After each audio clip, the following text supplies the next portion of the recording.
Një diplomat evropian që u angazhua për zgjidhjen e statusit të Kosovës hedh poshtë të gjithë zërat që thonë se Këshilli i Sigurimit i Kombeve të Bashkuara nuk do ta themelojë gjykatën speciale, nëse këtë gjë se bën vetë kosovarët.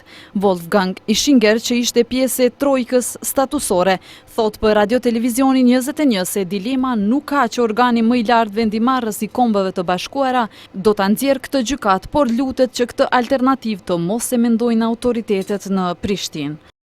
Këshilli i Sigurimit ka mandatin dhe autoritetin e plot që të merr vendime të cilat i përkasin sigurisë dhe stabilitetit ndërkombëtar.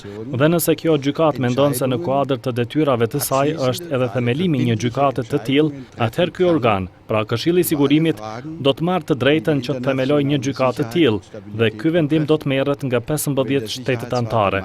Por unë dëshiroj shumë që vendimin ta marrë vetë shteti juaj, ajo ta ketë përgjegjësinë, jo bashkësisë ndërkombëtare t'i lihet kjo.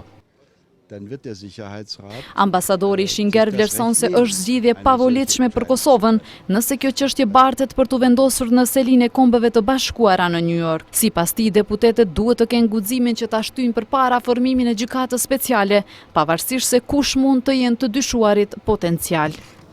Niemand im Kosovo Askush në Kosovë nuk duhet të ketë frikë nga themelimi i një gjykate të tillë. Kjo gjykatë do të cillte vendime që do të jepnin drejtësi, jo pa drejtësi, dhe do të punonte në bazë të parimeve të një shteti ligjor. Ky është qëllimi. Duhet të ketë drejtësi dhe që të ndriçohen çështjet e së kaluarës, dhe kjo do të jetë mirë, jo vetëm për Kosovën, por edhe për rajonin drejtbëjes. Si emisar që ishte për zgjidhjen e statusit të Kosovës, Ischinger thot se e njeh mirë historinë e Kosovës, andaj porosi që të mos etiketohet kjo gjykatë se do të bëjë drejtësi selektive. Ndërsa siç thot ai, po nuk e themeloj Kosova këtë gjykatë, atëherë do të dërgojë sinjal të keq në botë se nuk e respekton sundimin e ligjit. Natürlich ist es wichtig. Është shumë e rëndësishme që të respektohen parimet e një shteti ligjor. Kjo vlen për të gjitha krimet, pa marrë parasysh sa janë bërë në Kosovë nga kosovarët apo jashtë Kosovës nga të tjerët. Është e rëndësishme të fillohet, është mirë që Kosova në aspektin ndërkombëtar të mos duket si vend që po i shmanget drejtësisë. Kjo çështje do të parashtrohet edhe për Serbinë, por në një formë tjetër. Po është mirë që të ketë një fillim që Kosova të japë një sinjal të fuqishëm për drejtësinë dhe që nuk i friksohet drejtësisë.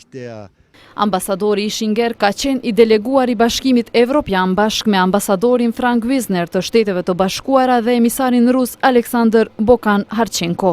Në përpjekjet e fundit pas publikimit të planit të Ahtisarit për të gjetur një zgjidhje të pranueshme për 2 palët rreth statusit të Kosovës, por me që Serbia nuk pranoi planin e Ahtisarit, i njëjti nuk shkoi në Këshillin e Sigurimit për votim dhe Kosova shpalli pavarësinë.